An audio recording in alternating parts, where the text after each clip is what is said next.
अवतार मेहर बाबा की जय। अवतार मेहर बाबा की जय। अवतार मेहर बाबा की जय। పోయిన వారం జరిగిపోయిన కథను ఒక్కసారి మననం చేసుకొని ఈ వారం కథలోనికి వెళదాం. బాబా మౌనాన్ని ప్రారంభించినటువంటి ముచ్చట్లు మనం పోయిన వారం చదువుకున్నాం. మీలో ఎవరికైనా గుర్తుండి ఉంటే జూలై 10, 1925వ సంవత్సరం నుండి బాబా తన అఖండ మౌనాన్ని పాటించారు అని మనం చదువుకుంటూ ఉంటాం. అంటే జూలై 9 రాత్రి 12 గంటల నుండి ఆయన మౌనాన్ని ప్రారంభించారు. ఆ విశేషాలన్నీ చాలా వివరంగా మనం పోయిన వారం చదువుకున్నాం. సరే, ఈ వారం కథలోనికి వెళదాం.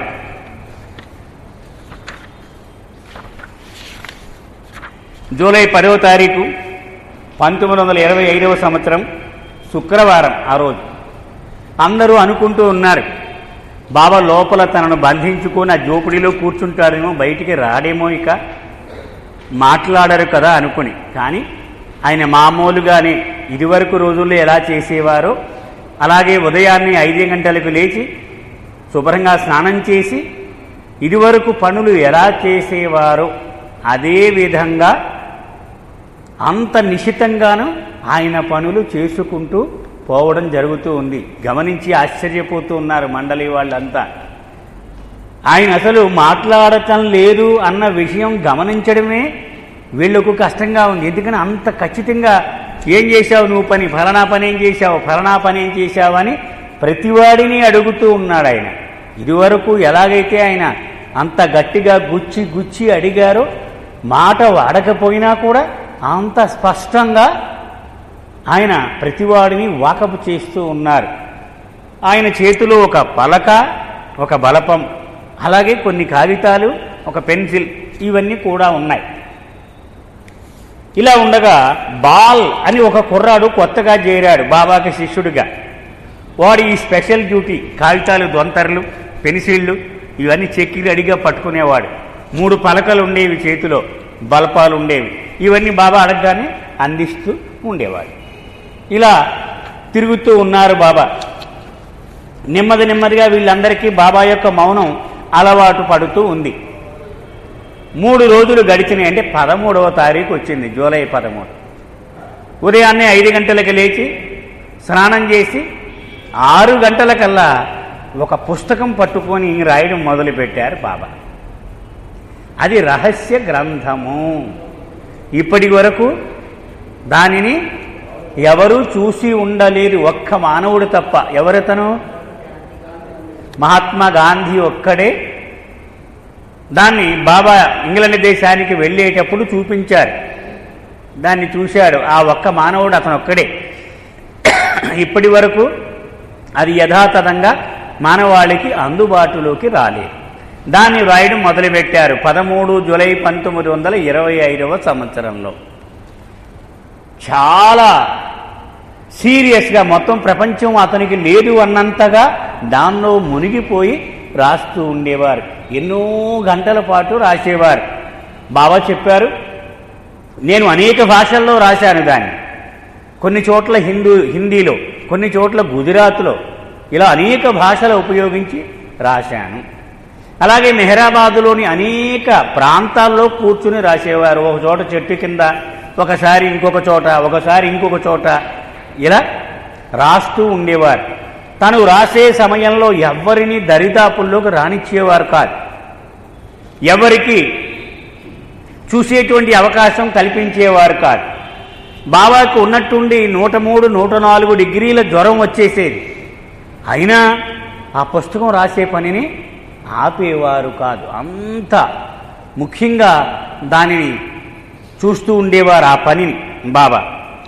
సరే, చాలా కాలం, కొన్ని నెలల పాటు ఏకధాటిగా ఆ పుస్తకాన్ని రాయడం అనేటువంటి ఆ ప్రక్రియను కొనసాగించారు బాబా.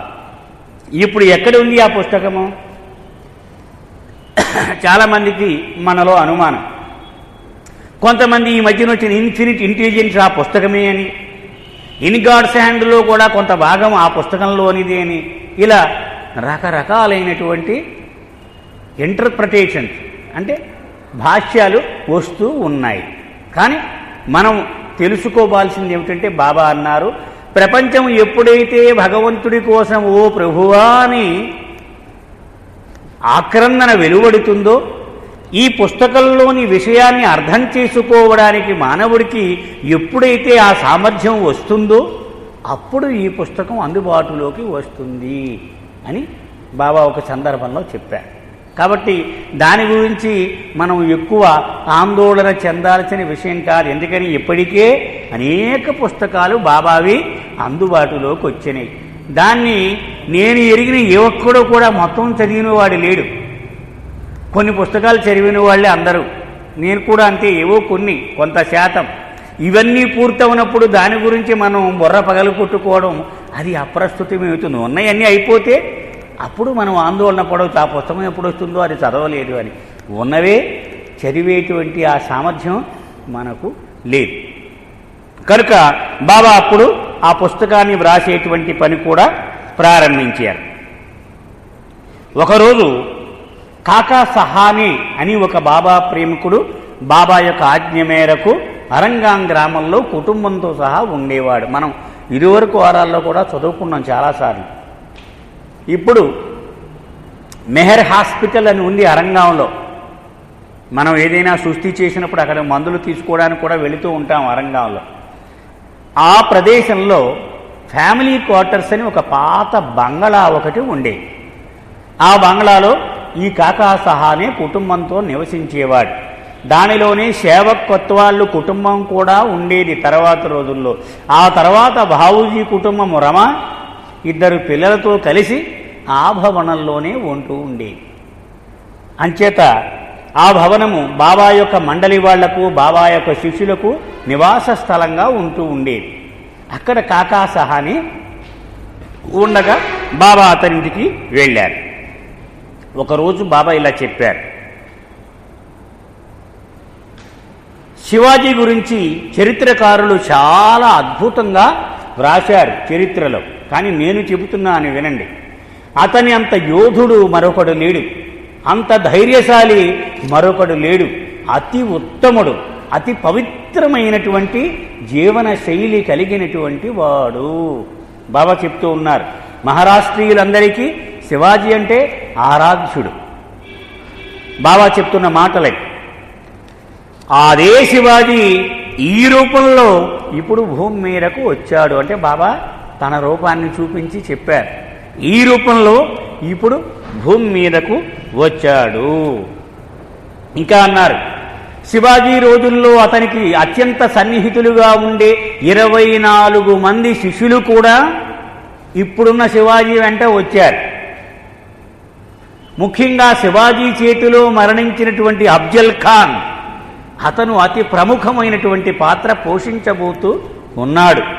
ఇప్పుడు బాబా చెప్తున్నారు, అతి సమీప భవిష్యత్తుల్లో విపరీతమైన విప్లవాత్మకమైన మార్పులను ఆ శివాజీ తన శిష్యుల సహాయంతో తీసుకురాబోతూ ఉన్నాడు అని ఛత్రపతి శివాజీ గురించినటువంటి రహస్యాన్ని వెల్లడి చేశారు బాబా. ఈ మౌనంలో ఉంటూనే పర్యవేక్షణ చాలా నిశితంగా కొనసాగిస్తూ ఉండేవారు. ఉదాహరణకు మంచినీళ్లు త్రాగడానికి కుండల్లో నీళ్లు పెట్టేవారు. సడన్గా ఒకనాడు ఆ కుండను తెచ్చి బయట ఇంకొక కుండలోకి నీళ్లు పారబోయమన్నారు. దానిలో దోమగుడ్లు కనిపించినాయి. ఉగ్రుడైపోయాడు ఆయన. మౌనంలో ఉన్నాడన్న మాటే కానీ ఆయన ముఖ కవళికల్లో ఆయన చూపించగల రౌద్రము మాటల్లో కూడా ఎవడూ చూపించలేడుట. ఆ మండలి వాళ్ళు అనుభవం. ఆ ముఖ కవళికలను బట్టి హడలిపోయేవారు వీళ్ళు. బాబాకు చాలా కోపం వచ్చింది. వెంటనే అప్పటికప్పుడు ఆజ్ఞ జారీ చేశారు. ప్రతిరోజు ఉదయాన్నే కుండలు శుభ్రంగా కడిగి బోర్లించి అప్పుడు నీటిని వడపోసి నింపాలి. గుడ్డతో వడపోసి నింపాలి. ఖచ్చితంగా ప్రతి కుండకి పైన మూత ఉండాలి. నీళ్లు వాడినప్పుడు మాత్రమే ఆ మూతను తొలగించాలి, లేకపోతే ఎప్పుడు ఆ మూతను వేసే ఉంచాలి అని ఖచ్చితమైనటువంటి ఆజ్ఞలు జారీ చేశారు. ఆ ఆజ్ఞలకు అనుగుణంగానే ఇప్పటికీ ఆ కుండల మీద మూతలు ఇవన్నీ మెహరాబాద్లో ఇప్పటికీ మనం చూస్తూ ఉంటాం. ఆ రోజుల్లో అలవాటైనటువంటి ఆ పరిశుభ్రతకు చెందినటువంటి అలవాట్లు అవి. ఒకరోజు ఒక విషయాన్ని స్పష్టంగా చెప్పడం కోసం మళ్ళీ కాకా సహాని ఇంట్లోనే బాబా ఇలా చెప్పారు. మనం ఇంతమంది ఉన్నాం, కొన్ని వేల మంది లక్షల మంది ఉన్నాం, కానీ ఒకే వస్తువుని ప్రతివాడు విభిన్నంగా చూస్తూ ఉన్నాడు. నాకు ఒకలా కనిపిస్తుంది, మీకు ఒకలా కనిపిస్తుంది అదే వస్తువు. ఎందుకని? దాని మీద వివరణ ఇచ్చారు బాబా. ఒక 25,000 మంది కూర్చుని ఉన్నారనుకోండి, ఇలా 25,000 మంది ఒకలాంటి కళ్ళే వాళ్ళకున్నవన్నీ. ఇంకా బాబా అంటున్నారు, ఈ 25,000 మంది వెనక ఉన్నది ఒకే భగవంతుడు. ఆ భగవంతుడే చూస్తున్నారు ఈ జత కళ్ళులు. అంటే 25,000 జతల కళ్ళుల్లోంచి ఒకే భగవంతుడు చూస్తూ ఉన్నాడు. ఒక బంతి అక్కడ దూరంగా పెట్టాం, అదే బంతిని చూస్తూ ఉన్నాడు. కానీ ఒకడు ఎర్ర కళ్ళద్దాలు పెట్టుకున్నాడు, ఒకడు నీలం కళ్ళద్దాలు పెట్టుకున్నాడు, ఒకడు పసుపు రంగు కళ్ళద్దాలు పెట్టుకున్నాడు. కనుక ఒక వ్యక్తి ఎర్రగా కనపడుతోంది ఆ బంతి, ఒక వ్యక్తికి నీలంగా కనపడుతోంది, మరొక వ్యక్తికి పసుపు రంగులో కనపడుతోంది. ఎందుకు? ఈ అద్దాల యొక్క రంగు మారింది, మిగిలినవన్నీ మామూలే. అది బాబా చెప్తూ ఉన్నారు. చూసేది భగవంతుడే, ఈ కనపడేది మాయే. కానీ ఒక్కొక్కడికి ఒక్కొక్క రంగు సంస్కారాలు ఉన్నాయి. వాడి సంస్కారాల ద్వారా ఈ మాయను చూస్తూ ఉన్నాడు. ఆ రంగు అద్దము అది సంస్కారముల కారణము అని బాబా చెప్పారు. ఒకే విషయము ఒకడికి ఒకలాగు ఒకడికి ఒకలాగు ఎందుకు కనపడుతుంది. అలాగే స్వేచ్ఛ గురించి కూడా ఆ రోజు బాబా చెప్పారు. తమాషాగా ఇలా చెప్పారు. ఒక చిలుక హాయిగా ఎగురుతూ ఉంది. ఏమంటాం? ఒక కుర్రాన్ని అడిగితే, అబ్బా స్వేచ్ఛ అంటే అలా ఉండాలండి. ఎందుకని? కావలసింది తింటోంది, కావలసింది చూస్తోంది, ఎక్కడికి కావాలంటే అక్కడికి గెంతుతోంది, చెట్టు ఎక్కుతోంది, కిందకు వస్తుంది, మళ్ళీ చెట్టు ఎక్కుతోంది, దాని ఇష్టం. ఒక తత్వవేత్త, ఒక మేధావి కూర్చున్నాడు అక్కడ. అతను స్వేచ్ఛ గురించి దానికి చెబుతూ ఉన్నాడు. అది అడిగింది, స్వేచ్ఛ అంటే ఏమిటి? నువ్వు అనుభవిస్తున్నదే స్వేచ్ఛ అన్నాడు. నేనేం అనుభవిస్తున్నాను? నేను నీలాగే ఉన్నాను అంటోంది. వెంటనే దాన్ని పట్టుకొని ఒక పంజరంలో పెట్టాడు. ఆ జ్ఞాని పెట్టేటప్పటికది ఎగురుతోంది, రెక్కలాడిస్తోంది, కానీ బయటికి రాలేకపోతోంది. ఎప్పటి వరకు ఏ పండైనా తినగలిగి ఉండేది ఇప్పుడు ఇంకొకటి పెడితేనే తింటోంది, బయటికి వెళ్ళలేకపోతోంది. ఇదివరకు చెట్టు మీద దూకింది, నేల మీద ఉంది, ఇష్టం వచ్చినట్టు తిరిగింది. కానీ ఇప్పుడు రెక్కలు గట్టిగా ఆడిస్తే దెబ్బలు తగులుతున్నాయి, పంజరం గోడలకు తగిలి. అంతేకాని తను మాత్రం ఏమీ చెయ్యలేకపోతుంది. అయ్యో, ఇదా స్వేచ్ఛ అంటే?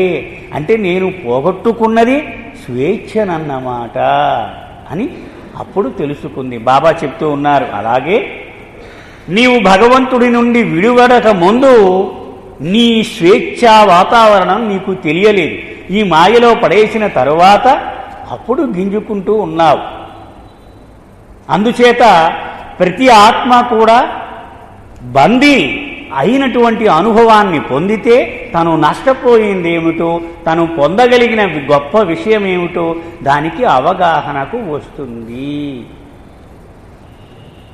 తను చైతన్యము లేనటువంటి భగవంతుడు బందీ అవడం ద్వారా చైతన్యాన్ని తిరిగి పొందినప్పుడు అమ్మయ్యా నేను ఇప్పుడు స్వేచ్ఛను పొందాను అని అనుభవిస్తున్న. ఉదాహరణకు ఈ పక్షి చాలా ఏళ్లపాటు పంజరంలో ఉండి ఒక్క రోజున తలుపు వేయడం మర్చిపోయాడు యజమాని అనుకుందాం, తుర్రున పారిపోతుంది. అప్పుడు దాని అనుభవం ఎలా ఉంటుంది?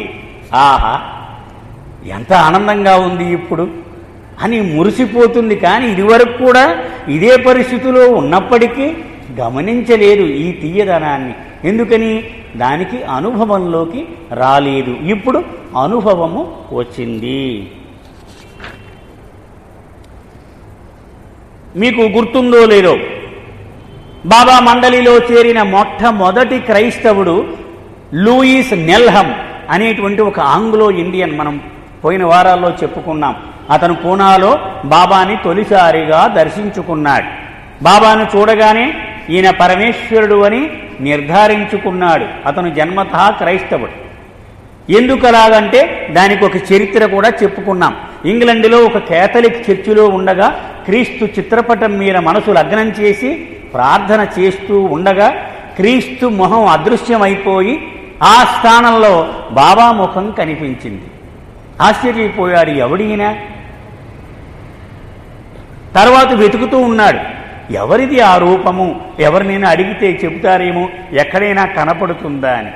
సదాశివ్ పటేల్ అనేటువంటి వాడి ఇంట్లో పూనాలో బాబా దర్శనమిస్తూ ఉన్నప్పుడు ఇతను చూశాడు. ఇదే మొహము స్పష్టంగా అని గుర్తుపట్టి బాబా దగ్గర శరణుజొచ్చాడు. బాబా నీ దగ్గరకు వచ్చేస్తాను, నాకు అవకాశం ఇయ్యు అని. తర్వాత నేను చెబుతాలే, ఇప్పుడు కాదు అన్నారు. ఎప్పుడు? 1923వ సంవత్సరం. ఇప్పుడు 1925లో మౌనానికి 2 రోజుల ముందు పూనా వెళ్ళినప్పుడు మళ్ళీ అడిగాడు, వచ్చేయి నాతో అన్నారు. ఆ రోజు బాబాతో కలిసి వచ్చి ఇక్కడే ఉంటూ ఉన్నాడు. అతని సత్ప్రవర్తన గురించి కూడా మనం పోయిన వారం చెప్పుకున్నాం. ముతక రొట్టెలు తింటూ, పాలు లేని టీ తాగుతూ, భారతీయుల కంటే సరళంగా నిరాడంబరంగా అతను ఆంగ్లేయుడు అయి ఉండి కూడా అంత సాదాగా కలిసిపోయాడు. కఠోరమైన పరిశ్రమ ఏదైనా ఉంటే నాకు ఇవ్వండి అనేవాడు. కావిడి వేసుకొని బకెట్లతో నీళ్లు కొండ మీదకి మోస్తూ ఉండేవాడు. ఇలా మోస్తూ ఉండగా ఒకరోజు గాజు పెంకు గుచ్చుకుంది కాల్లో. అది సెప్టిక్ అయ్యింది. అతని వయసు ఎంత? 25 సంవత్సరాలు. ఇతనికి రాత్రి జ్వరం వచ్చింది తీవ్రంగా. ఆ తర్వాత నీరసం కూడా వచ్చింది. వైద్యం చేయించుకుంటూ ఉన్నాడు బాబా ఆజ్ఞ మేరకు. ఒకనాడు ఈ పలక అందించే కుర్రాడి మీద బాబా కోపం వచ్చింది. బాబూజీ రాస్తాడు, అవతార పురుషుని కోపము ఒక మానవుడి కోపంతో ఎప్పుడూ పోల్చకూడదు. దానిలో ఎంతో ప్రయోజనము ఉంటుంది, మనకు తెలియదంతే. బాబా కోప్పడి, పోరా నువ్వు సరిగా చేయటం లేదు, నాకు నచ్చలేదు నీ డ్యూటీ అన్నారు. వాడు నొచ్చుకుని పక్కకు తప్పుకున్నాడు. ఈ నెల్హంస్ని కవరి పంపించారు, వాడి డ్యూటీ నువ్వు చెయ్యి అన్నారు. ఆ జ్వరంలో ఉండి కూడా బాబాకి పలక అందిస్తూ ఉండేవాడు. బాబా కూడానే ఉండేవాడు. చాలా తీవ్రంగా రాత్రంతా బాధపడుతూ ఉంటే పాద్రి పెండు తెల్లవారులు సపర్యలు చేస్తూ ఉన్నారు. బాబా వాకప్ చేసేవాడు, వాడికి ఎలా ఉంది అని. బావులేని బాబా అన్నారు, రేపు ఉదయానికి వాడి కష్టాలన్నీ పూర్తిగా సమసిపోతాయి, పర్వాలేదులే అన్నారు. ఉదయం చనిపోయాడు వాడు.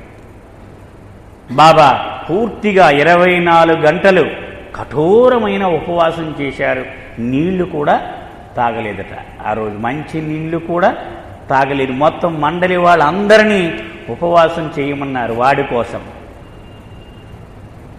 అతని గురించి మాట్లాడుతూ బాబా ఇలా అన్నారు, అతను స్థూలదేహాన్ని వదిలేశాడు, కానీ అతని మానసిక శరీరము భద్రంగా ఉంది నా సంరక్షణలో. మళ్ళీ వాడు ఒక జన్మ ఎత్తి నా మహాప్రేమికుడిగా మారతాడు వాడు అన్నారు అని. తర్వాత మళ్ళీ ఆయన పని మామూలే. బాబా ఎప్పుడూ చావును పెద్ద గంభీరంగా పట్టించుకునేవారు కాదు. విచారమైన మొహం పెట్టి ఇలా ఎల్లాడుతూ ఉంటే తిట్టేవారు. వాడి బాధలన్నీ అయిపోయాయి కదా, వాడు బాధలు పడుతూ ఉన్నప్పుడు నీవు బాధపడాలి, అయ్యో ఇన్ని కష్టాలు పడుతున్నాడు అని. వాడి బాధలు అంతం వచ్చినప్పుడు అప్పుడు బాధపడకూడదు. ఇదే బాబా ఎప్పుడు మండలి వాళ్ళు చెప్తూ ఉండేవారు. ఎవరికైనా ఒంట్లో బాగుండకపోతే తెల్లవారులు మంచం మీదే కూర్చుని ఉండేవారు వాడి పక్కన. వాడు చనిపోతే నీళ్లతో చేతులు కడుక్కొని వెళ్ళిపోయేవారు, అయిపోయింది వాడి పని, హ్యాపీ అనేవారు. అంచేత చావు గురించి పెద్ద ఎక్కువగా పట్టించుకుంటూ ఉండేవారు కాదు. బాబా మనలో ఉన్నటువంటి బలహీనతలను వాటిలంతట అవే బయటకు వచ్చి వాటి నుంచి మనం విముక్తి పొందేలాగూ ఆయన కార్య విధానం ఎలా ఉంటుందో ఒక చక్కని ఉదాహరణ ఆ రోజుల్లో జరిగింది. హిందువులకు పండుగలు ఎక్కువ. ప్రతి నెల పండగే. మనం క్యాలెండర్ చూస్తే ఆ రెడ్ అక్షరాలు ఎర్ర అక్షరాలు ఉంటాయి ప్రతి నెల, ఎందుకని ఏదో పండగ ఉంటుంది. మిగిలిన మతాల వాళ్ళకి ఇన్ని పండుగలు ఉండవు కదండి, మన అనుభవం అది.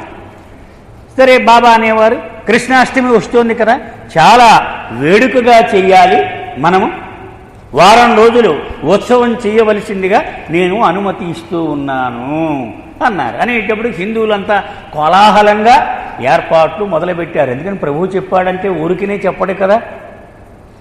ఈలోగా రుస్తుంకి కోపం వచ్చింది. రుస్తుం జన్మతః జొరాస్ట్రియన్, పార్సీవాడు.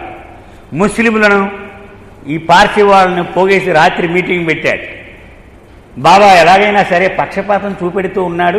ఈ హిందువులంటే మోజెక్కువ ఆయనకి. చూడండి ఎంత పక్షపాతము. ఏ చిన్న పండుగను వదలటం లేదు బాబా. మన పండుగలకు వచ్చేటప్పటికి ఆయన ఏమి శ్రద్ధ చూపించాడు. ఇదేదో మనం తేల్చుకోవాల్సిన విషయమే అనుకున్నారు. సరే మర్నాడు బాబా ఉదయాన్నే రుస్తమని పిలిచారు. ఏరా కళ్ళు ఎర్రగా ఉన్నాయి, హిందువులకు సాయం చేశామేమిటన్నారు. అనేటప్పటికి ఇక చెప్పాడు, లేదు బాబా మేమంతా మీటింగ్ పెట్టుకున్నాం అన్నాడు. చాలా నొచ్చుకున్నారు బాబా. ఏం మీటింగు, నాకు చెప్పలేదే, మీరు నన్ను అడగలేదే, ఏమిటా మీటింగు అన్నారు. విషయం అంతా చెప్పాడు. చాలా నొచ్చుకున్నారట బాబా. ఎందుకంటే తను నమ్మినటువంటి వాళ్ళు ఎవరైనా తనను అతిక్రమిస్తే ఆ బాధ వేరు అంటారు బాబా. అందుకని ముఖ్యంగా మండలి వాళ్ళు ఎవరైనా అతి చిన్న తప్పు చేసినా చాలా ఉపద్రవం జరిగిపోయినంత బాధపడేవారు బాబా. కదలొద్దు పడుకున్నప్పుడు, నేను పడుకున్నప్పుడు పక్కన కాపలా ఉన్నవాడు కదలకూడదనేవారు. ఆ కాలు ఇలా కరిపేటప్పటికీ లేచిపోయి పెద్ద సీని క్రియేట్ ఇచ్చేవారు. కొంప మునిగిపోయింది, ఇప్పుడు నా విశ్వ కార్యక్రమం అంతా పాడైపోయింది అనేవారు. ఆశ్చర్యపోతూ ఉండేవారు. ఎక్కడో దూరంగా పెద్ద సౌండ్ వచ్చేస్తూ ఉంటే హడిలిపోయేవారు. ఇప్పుడు లేచి పెద్ద సీన్ క్రియేట్ చేస్తాడు, అంత సౌండ్ వస్తుంది కదా అని. ఆయన ఏం మాట్లాడేవారు కాదు. ఉదయం వీళ్ళు అడిగేవారు, నేను కాలు కరిపితే నీ కోపం వచ్చింది, ఆ సౌండ్ నీకు ఎందుకు కోపం రాలేదు అని. అప్పుడు బాబా చెప్పారు, ఆ సౌండ్ చేసేటువంటి వస్తువును నాకు విధేయురాలుగా ఉండాలి అని నేను అనుకోలేదు కదా, దానికి నా ఆజ్ఞ లేదు కదా, కానీ నీకు ఆ ఆజ్ఞ ఉంది కదా.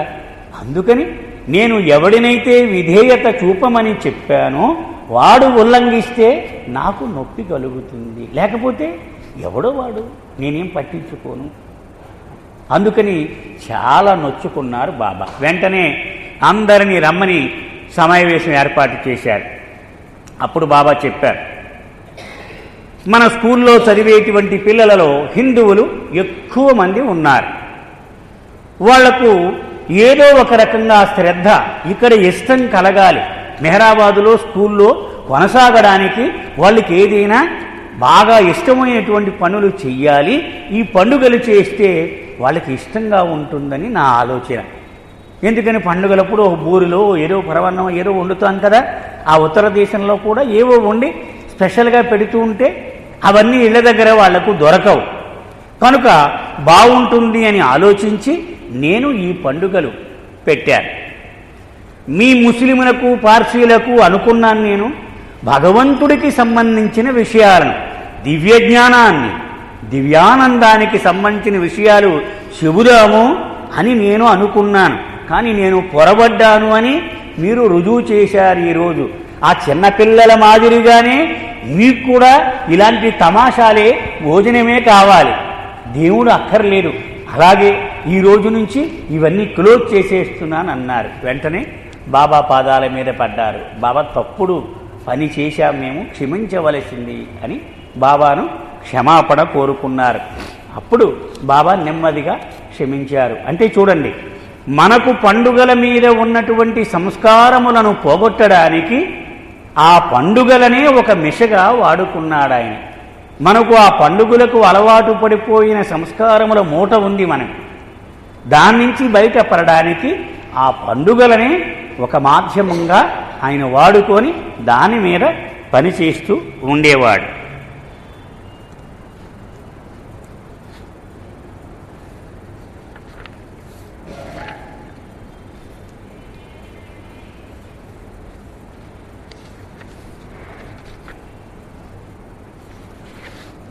ఒకనాడు ఆగస్టు 1వ తారీఖు అజ్మీర్కు చెందిన ఒక ఫకీర్ బాబా దర్శనానికి వచ్చాడు.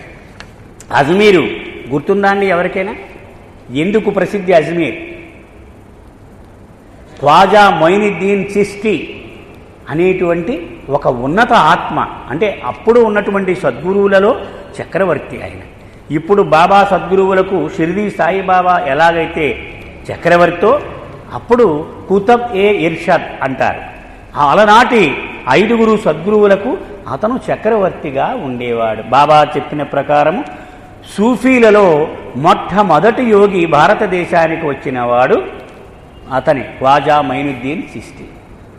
ఒకసారి అంటే బాబా యొక్క స్థాయి ఏమిటో ప్రపంచానికి తెలియజేయడానికి బాబా 1936వ సంవత్సరంలో ఆ చిష్తి దర్గాని చూడ్డానికి వెళ్ళారు. చాలాసార్లు వెళ్ళారు. బాబా జీవితాన్ని చూస్తే మనం కారులో వెళ్ళారు. మండలి వాళ్ళు బాబా లోపలికి వెళ్ళారు. బయటకు వచ్చేటప్పటికి డ్రైవర్ లేడు. వాడు కూడా లోపలికి దర్గాలోకి వెళ్ళాడు. కానీ 2 దృఢకాయులు కారుకు 2 వైపులా నుంచుని ఉన్నారు. చాలామంది జనం ఉన్నారు. అప్పుడు బాబా చెప్పారు, సాక్షాత్తు మొయినుద్దీన్ చిష్తి నా కారు రక్షణ కోసం 2 దూతలను నియమించాడు, వాళ్లే వీళ్ళు అని చెప్పారు బాబా. అంటే ఒక సద్గురువుకు కూడా అవతార పురుషుడు అంటే అతనికి ఎంత వినమ్రత, ఎంత విధేయత ఉంటుందో చెప్పేటువంటి ఒక ఉదంతం.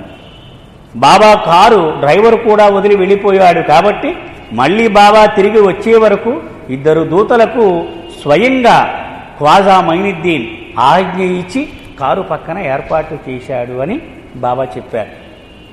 అది ఆ అజ్మీర్కు బాబాతో ఉన్నటువంటి సంబంధం. అతను వచ్చాడు. బాబా అన్నారు, ప్రతి ఆదివారము కఠోరమైనటువంటి ఉపవాసము చెయ్యు. అతనికి ఇచ్చిన ఆజ్ఞలు. రోజుకి 5 సార్లు నమాజు చెయ్యి. 5001 సార్లు అల్లా నామాన్ని చెయ్యి. ఇది మాత్రం మానవద్దు సుమా అన్నారు తన ఆజ్ఞగా. మర్నాడు వాడికి కనపడలేదు. మేరాబాదులో లేడు. వాడు పోయాడు. అప్పుడు బాబా చెప్పారు, వాడు ఆ ఫకీరు వేషాన్ని వాడుకొని ప్రజల దగ్గర డబ్బు దండుకోవడానికి తిరుగుతూ ఉన్నాడు. అంతేకాని నిజమైన ఫకీరు జీవితాన్ని గడపడానికి ఎంతమాత్రమూ వాడు సంసిద్ధుడుగా లేడు అన్నారు. మనకు ప్రపంచంలో తారసపడుతూ ఉంటారు ఇటువంటి వాళ్ళు. ఫకీర్ అంటే ఏమిటి? కేవలము భగవంతుడు మాత్రమే వాళ్ళ కోరిక, మరే కోరిక లేనివాడు. ప్రపంచం మీద కానీ ప్రపంచానికి చెందినటువంటి విషయాల మీద కానీ ఎంతమాత్రము వ్యామోహము లేనటువంటి వాడు ఫకీర్. ఒకరోజు ఆ రైలు పట్టాలు ఉన్నాయి కదండి, మనం దిగువ మెహరాబాద్ నుంచి ఎగువ మెహరాబాద్ వెళుతూ ఉంటే రైలు పట్టాలు ఉన్నాయి. ఆ రైలు పట్టాల మీద 2 మేకలు రైలు కింద పడ్డాయి. ఒకదానికి కాళ్ళు ఇరిగిపోయినాయి, మొత్తానికి ఒకదాన్ని చనిపోయింది. ఇవి బాబా దగ్గరికి కబురు వచ్చింది.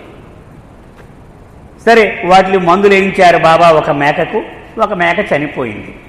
వీటిని తినేయడానికి అప్పుడే ఏర్పాట్లు చేసేశారు వరంగాన గ్రామస్తులు. బాబాకు వార్త వచ్చింది, వాటిని మాంసం చేసుకొని తినేస్తారు, చచ్చిపోయింది కదా. అప్పుడు స్వయంగా బాబాయే వాళ్ళ అరంగం ఊళ్ళోకి వెళ్ళారు. వాళ్ళందరినీ సమావేశపరిచి చేతిలో మాట ఇమ్మన్నారు. చనిపోయిన జంతువును ఎప్పుడు తినను అని ఒట్టేయమన్నారు బాబా. వాళ్ళందరూ కూడా ఒట్టేసి బాబా తన దగ్గర చూస్తూ ఉండగానే దాన్ని గొయ్య తీసి దానిలో పాతమన్నారు. అంటే బతుకున్నటువంటి జంతువును దాన్ని కోసుకుని తినడం ఒక పద్ధతి, కానీ ఏదైనా కారణం వల్ల చనిపోయినటువంటి కళేబరాన్ని ఎప్పుడూ తినను అని ఒట్టేయించుకున్నారు బాబా. బాబా మకా ఉండిన 25 సంవత్సరాల వరకు మెహరాబాదులో మాంసాహారము నిషిద్ధమై ఉండేది. కోడిగుడ్డు కూడా తినడానికి నిషిద్ధము. కోడిగుడ్డుతో చేసిన బిస్కెట్లు మరేవైనా వస్తువులు కూడా నిషిద్ధం. అంత స్ట్రిక్ట్గా బాబా ఉంటూ ఉండేవారు. ఎవడైనా నాబోటి వాడు చూడడానికి వెళ్ళి ఆ మండలి వాళ్ళు చుట్టాలు ఉంటారుగా, డబ్బాలు పట్టుకెళ్ళి ఇచ్చారనుకోండి, అవన్నీ బాబా ముందు పెట్టేవారు. తీయమని వారు బయటికి ఏమేమి ఉన్నాయి దానిలో. అంటే బాబా దగ్గరికి వెళ్ళడమే ఒకటే నీతి వాళ్ళకి తెలిసింది. ముందు బాబా దగ్గరే పెట్టేయాలి, అప్పుడు బాబా ఇచ్చేవారు. ఉదాహరణకు బాబా మెహరాజాదులో ఉన్నప్పుడు విజయవాడ నుంచి మాజేటి రామ్మోహన్ రావు గారు వగైరా ప్రేమికులు బొట్టలతో మామిడి పళ్ళు పంపించేవారు. అవి ముందు బాబా ముందు ఆ బొట్టలన్నీ విడదీసి ఆ గడ్డి అది తీసేసి బాబా ముందు ఉంచేవారు. బాబా అన్ని పళ్ళు బయటికి తీయమనేవారు. సైజు వారీగా ఆయన పక్కన పెట్టేవారు, వాటాలు వేసేవారు. ఒక పెద్ద పండు, ఒక చిన్న పండు, ఇలాగా అన్ని వాటాలు వేసి మండలి వాళ్ళందరికీ ఇచ్చేవారు.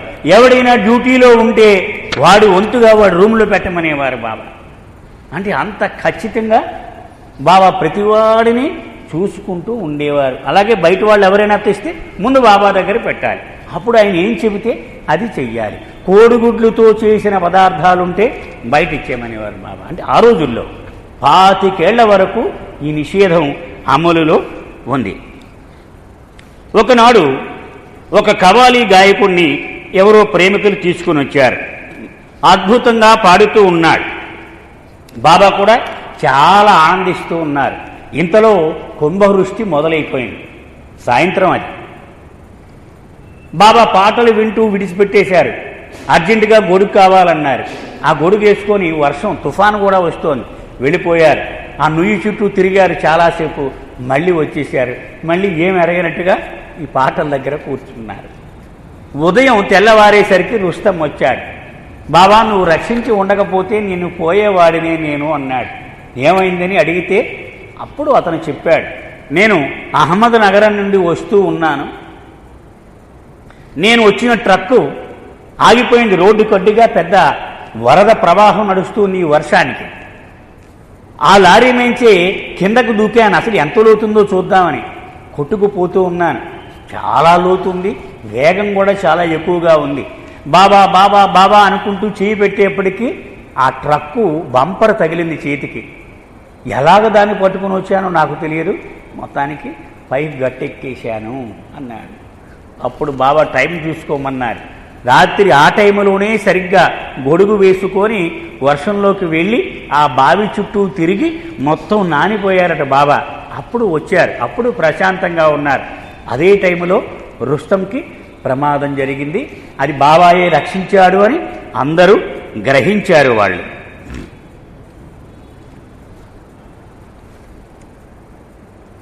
తాజుద్దీన్ బాబా చనిపోయాడు అని ఒక వర్తమానం వచ్చింది. అది ఎప్పుడు ఆగస్టులోనే.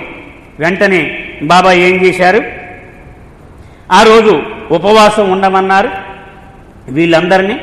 ఆయనకు తాజుద్దీన్కి ప్రత్యేకంగా తన చేతుల మీదుగా హారతిని కూడా బాబా ఇచ్చారు. కొంతమంది ప్రేమికులు తాజుద్దీన్ జీవితాన్ని నుంచి కొన్ని సంఘటనలు తీసుకొని చదివి చెప్పడం కూడా జరిగింది. ఒకరోజు 20 ఏళ్ల వయసున్న ఒక మస్తు బాబా దర్శనానికి వచ్చాడు. పిచ్చోడు అనుకున్నారు ముందు అందరూ, కానీ బాబా చెప్పారు వాడు 1వ భూమికలో ఉన్నటువంటి మస్తు. మస్తులు ఏ భూమికల్లో ఉంటారండి? 1 నుంచి 7 లోపల ఉండొచ్చు. 7వ భూమికలో కూడా మస్తు ఉండవచ్చు. యథార్థానికి అతను మస్తు కాదు, మజూబ్ అన్నారు బాబా. అంటే నేను భగవంతుడను అను సంపూర్ణమైన సత్యానుభవము ఉన్నప్పటికీ తన శరీరం యొక్క చైతన్యము లేకపోవడం వలన మస్తుగానే ఉంటాడు. తన శరీరం కానీ తన చుట్టూ ఉన్న ప్రపంచం కానీ వాడికి ఎంతమాత్రము ఎరుక ఉండదు. వాడిని మజూబ్ అన్నారు. ఆ కారణం చేత వాడు ఎవరికీ సాయం కూడా చేయలేడు. నా ఎదురుగా వాడు కూర్చొని ఏడుస్తున్నాడనుకోండి, నాకేదో సాయం కావాలని, వాడు ఉన్నట్టుగాని వాడి భాష కానీ నాకు తెలియకపోతే నేనేమి సాయం చేయగలను అని నేను ఎటో చూస్తూ ఉంటాను, వాడు అలా ఏడుస్తూ ఉంటాడు. అదే వాడి పరిస్థితి కూడా. అందుచేత 1వ భూమికలో ఉన్నటువంటి మస్తు అని బాబా చెప్పారు. అతను మెహరాబాదులో చనిపోయే వరకు కూడా బాబా తన దగ్గర ఉంచుకున్నారు అతన్ని. మెహరాబాదులో నివాసం ఉన్నటువంటి మొట్టమొదటి మస్తు అతని. బాబా అతన్ని మస్తాన్ అని పేరు పెట్టి పిలిచేవారు. గుస్సాజీ, సిద్ధు వీళ్ళిద్దరూ కూడా అతని యోగక్షేమాలు చూస్తూ ఉండేవారు. సిద్ధు జ్ఞాపకం ఉన్నాడు కదా. మహమ్మద్ మస్తు మనం బాబా శరీరం విడిచిపెట్టినప్పుడు వెళ్ళినప్పుడు ఆ సిద్ధుయే మహమ్మద్ మస్తు యొక్క సంరక్షణ చూస్తూ ఉండేవాడు. మహమ్మద్కు ముందు కూడా మరొక మస్తుకు అతను సేవ చేసినటువంటి తర్ఫీదు అతనికి ఉందన్నమాట. ఆ మస్తాన్ అనేటువంటి వాడిని సిద్ధు, గుస్తాజీ ఇద్దరు చూస్తూ ఉండేవారు. అతనికి మస్తులతో సాంగత్యము మండలి వాళ్లకు చాలా కొత్త, వింతగా ఉండేది వాళ్ళకు. అతను ఏదైనా పని మొదలు పెడితే ఎన్ని రోజులైనా అనే పని చేస్తూ ఉండేవాడు అతను. మధ్యలో ఎవడో ఆపి ఆ వస్తువు తీసేసుకుంటే మానేవాడు, లేకపోతే అదే పని.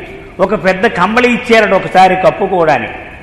దాని మొత్తం దారాలన్నీ విడదీసి ఉండ కింద చుట్టిచ్చాడట 2 రోజుల తర్వాత.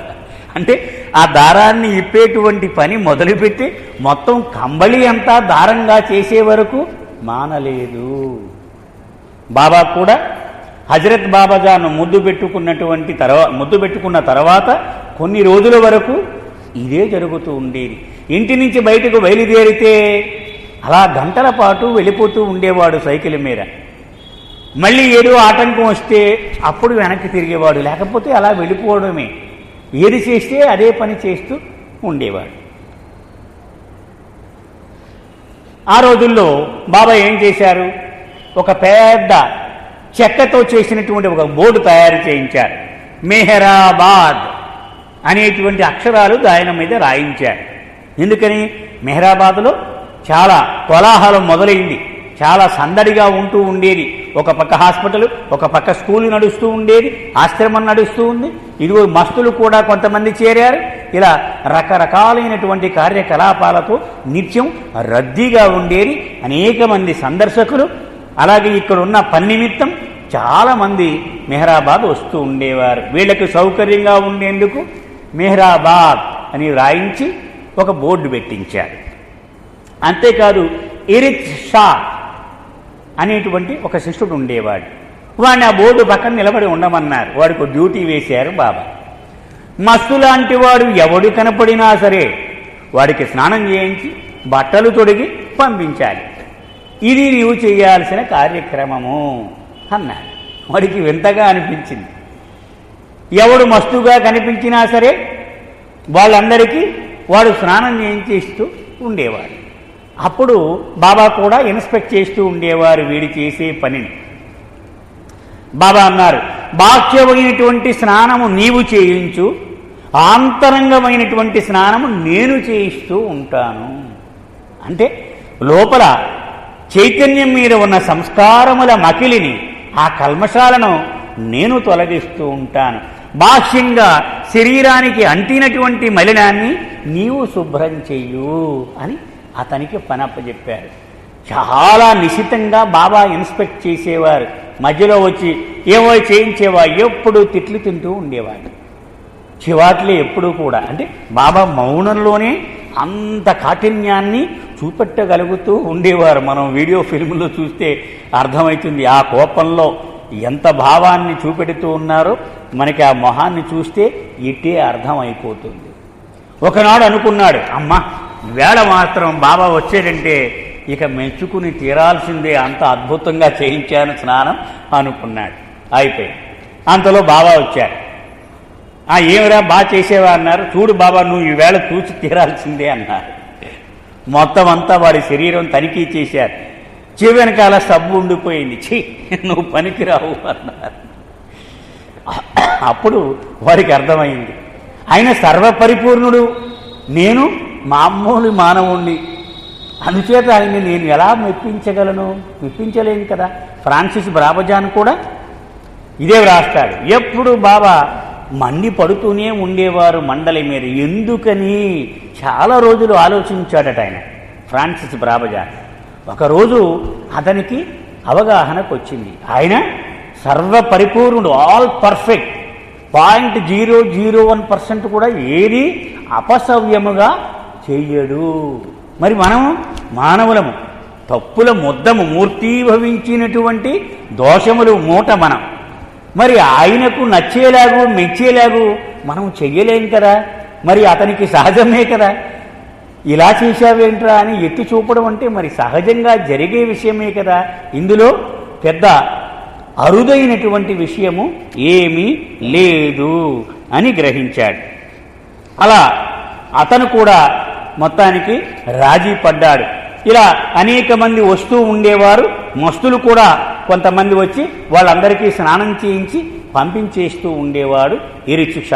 అలాగే మౌనంలో ఉంటూనే అరంగాన గ్రామంలోకి వెళ్ళి వాళ్ళ కష్ట నష్టాలు కూడా బాబా చూస్తూ ఉండేవారు. మౌనం ప్రారంభించాక పూర్వము తన సంరక్షణ బాధ్యతను విస్మరించలేదు. మనం చదువుకున్నాం, ప్రతి నెలకు కొంత రేషన్ బియ్యపు గింజలు మిగిలిన ఆహార ధాన్యాలను ప్రతి ఇంటికి ఇస్తూ ఉండేవారు బాబా, ఒక రేషన్ కోటాలాగు. మౌనం ప్రారంభించిన తరువాత కూడా ఆ అలవాటును కొనసాగిస్తూనే ఉన్నారు బాబా. ఇక వచ్చేది నెక్స్ట్ వీక్ మనం చదువుకుందామండి. అవతార్ మెహేర్ బాబా కీ జై. అయితే మొన్న హైదరాబాద్ వెళ్ళడం జరిగింది. ఒక బాబా ప్రేమికురాలు వివాహం నిమిత్తమై వెళ్ళాను. అక్కడ డేవిడ్ ఫెన్స్టర్ అంటే బావుజీ అల్లుడు, అలాగే ఆమె కుమార్తె షీలా రమాదేవి బావుజీ భార్య, వీళ్ళందరూ కూడా అక్కడ కలవడం జరిగింది. మెహరా మెహర్ అనేటువంటి పుస్తకం ఉంది, మీలో చాలామంది చూసి ఉండొచ్చు. అది 3,000 రూపాయల పైచీలకు 3,500కు ఎంతకో అమ్మారు. అది అమెరికన్స్ కోసం ప్రింట్ చేసింది. దాన్ని పూర్తి భారతీయుల కోసము ప్రచురణ చేయబడుతూ ఉంది హైదరాబాదులో. అది 1000కో ఏ 1200కో మనకి రావచ్చు. కొన్ని కొత్త వ్యాసాలను, కొత్త వివరాలను కూడా దానిలో పొందుపరుస్తూ ఉన్నారు, కొత్త ఫోటోలను కూడా. ఆ విషయం చెప్పారు. సో ఇంట్రెస్ట్ ఉన్న వాళ్ళ కోసం నేను చెబుతూ ఉన్నాను. మనం ప్లాన్ చేసుకోవచ్చు ఆ పుస్తకం కొనుక్కోవాలంటే. అంటే మెహరా కళ్ళ ద్వారా బాబా జీవితము అని మనం అనుకోవచ్చు. మెహరా మాయని 400 గంటలు పైగా ఆయన రికార్డ్ చేసి ఆ విషయాలన్నీ పుస్తక రూపంలో మనకు అందుబాటులోకి తెచ్చాడు ఆయన. బహుశా 1000 రూపాయల నుంచి 1200 ఎంతో ఉండొచ్చు దాని ఖరీదని చెప్పారు. అవతార్ మెహేర్ బాబాకి జై.